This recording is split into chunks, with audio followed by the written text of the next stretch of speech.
Welcome to World Code, updates your daily briefing on everything happening around the world. Subscribe and press the bell icon for more updates. Kuala Lumpur, 2025, August.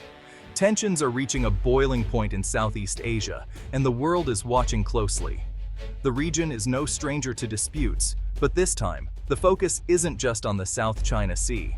A new flashpoint is emerging, one that could reshape the balance of power in the region. The long-dormant claim over Sabah, a resource-rich and strategically located territory on the island of Borneo, has resurfaced with renewed intensity. This dispute is now straining the already delicate relations between Malaysia and the Philippines, two key players in the region. Manila's bold and persistent claims are clashing head-on with Kuala Lumpur's unwavering declarations of sovereignty. Both sides are digging in, unwilling to compromise on what they see as a matter of national pride and historical right. This isn't just political posturing. It's a high-stakes geopolitical chess game. Every move is calculated, every statement weighed, as the dispute threatens to undermine the fragile unity of ASEAN, the region's most important diplomatic bloc. Sabah has become a powder keg, with every diplomatic gesture and official statement scrutinized for hidden meanings. The world's media and regional analysts are watching for any sign of escalation. For Malaysia, Sabah is not just a territory, it's an integral part of the nation's identity and security. For the Philippines, the claim is about historical justice and righting what they see as a colonial-era wrong. The dispute is complicating efforts at regional cooperation, creating new fissures within ASEAN and making it harder for member states to present a united front on other pressing issues. The question is no longer if the Sabah issue will impact regional stability, but how deeply and how soon. The clock is ticking, and the stakes are rising with each passing day. This conflict is deeply rooted in colonial-era contracts, ambiguous treaties, and the powerful forces of nationalism. The legacy of British colonialism still casts a long shadow over Borneo, fueling modern-day tensions. The outcome of this dispute will affect the lives of millions in Sabah, shaping not only their future, but also the foreign policies of two major Southeast Asian powers. The people of Sabah watch anxiously as their fate is debated in distant capitals. A single misstep, a misunderstood signal, or a provocative action could send shockwaves far beyond the Sulu Sea, triggering a crisis that could draw in neighboring countries and even global powers. Sabah's vast natural resources, its oil, gas, and fertile land, make it economically vital for Malaysia. Losing control would be a devastating blow to the nation's economy and prestige. For the Philippines, asserting the Sabah claim is also a way to project strength and unity at home, especially as it faces growing pressure from China's aggressive moves in the South China Sea. Regional players and global powers, from the United States to China, are watching closely.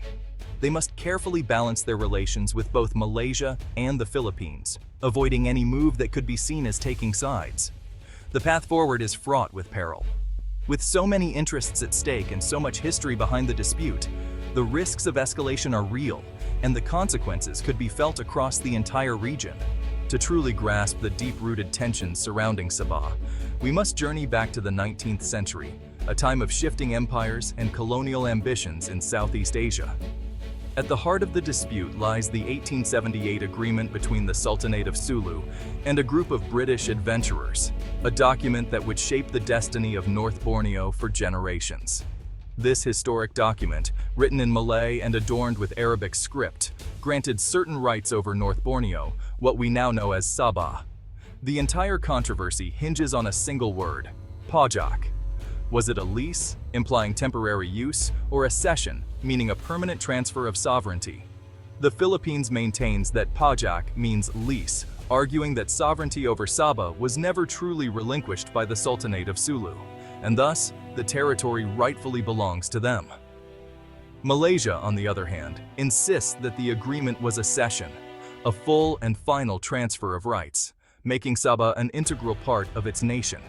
For decades, the British administered North Borneo, and in 1963, the territory officially joined the Federation of Malaysia, further complicating the dispute.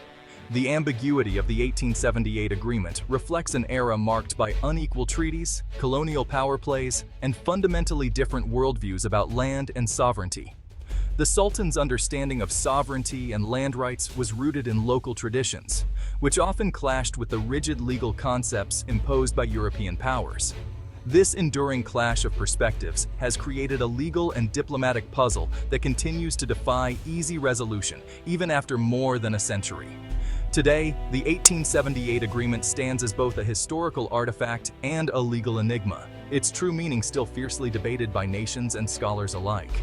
Legal arguments hinge on conflicting historical interpretations. The Philippines views the 1878 agreement as a lease, not transferring sovereignty.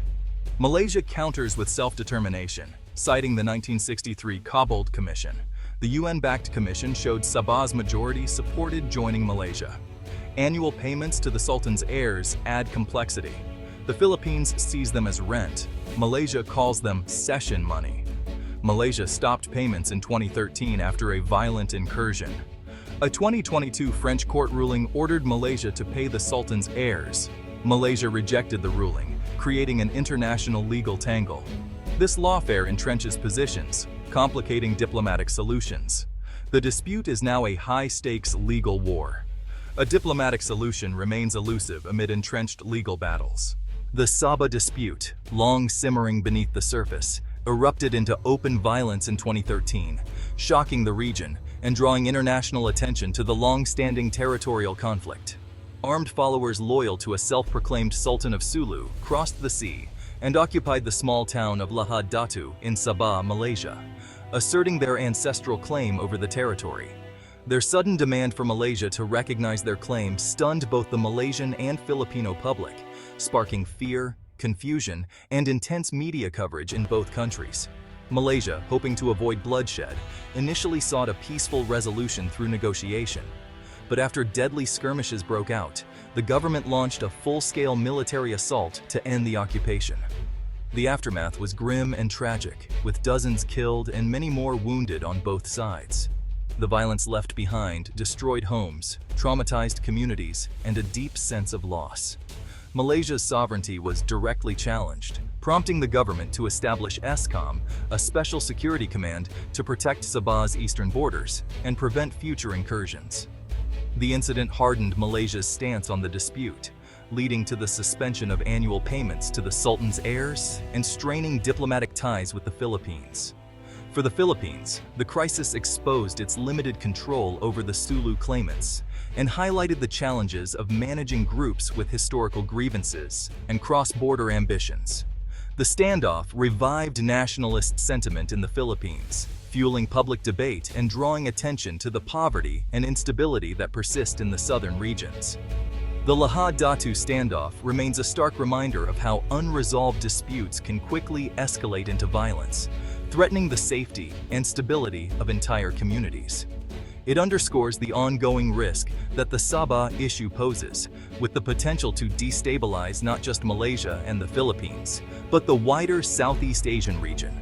The legacy of the standoff continues to complicate any hope for compromise, making a peaceful resolution to the Sabah dispute even more elusive. Leaders in Manila and Kuala Lumpur shape the Sabah dispute's management. Philippine President Marcos Jr. balances sovereignty issues with ASEAN relations. Malaysian Prime Minister Anwar Ibrahim defends Sabah's sovereignty staunchly. Domestic politics influence both leaders' approaches. In the Philippines, the Sabah claim is a nationalist tool. President Marcos must balance domestic pressure with ASEAN solidarity. In Malaysia, Sabah's sovereignty is non-negotiable. The Lahad Datu memory makes compromise politically impossible. Both leaders compartmentalize the dispute, cooperating on other issues. This pragmatic approach prevents the dispute from derailing relations. The Sabah issue remains a persistent source of friction. The Sabah dispute intertwines with the South China Sea contest. The Philippines and Malaysia face overlapping claims from China. Manila's assertive stance contrasts with Kuala Lumpur's cautious diplomacy. The Philippines seeks regional alliances against China. A Sabah dispute distracts from a united front against Beijing. Malaysia prioritizes stability and economic growth with China. An escalated Sabah conflict would create regional instability. China exploits ASEAN divisions, benefiting from intra-ASEAN friction. The Sabah dispute complicates efforts to counter China's ambitions. ASEAN's unity is crucial for managing both disputes. The Sabah issue remains a strategic liability for regional cohesion. Both nations embark on military modernization amid regional threats. The Philippines focuses on external defense, acquiring new assets. Malaysia upgrades its forces, bolstering defenses in East Malaysia. The modernization adds a military edge to the Sabah dispute. New capabilities alter the military balance between neighbors. The buildup creates a more militarized environment. Accidental encounters could escalate if national pride intervenes. The modernization programs raise the stakes of the Sabah dispute. The military edge transforms it from a diplomatic issue. The risk of miscalculation increases with sophisticated assets. Alliances and partnerships complicate the Sabah dispute. The U.S.-Philippines Mutual Defense Treaty adds ambiguity. The U.S. avoids taking sides, deterring escalation.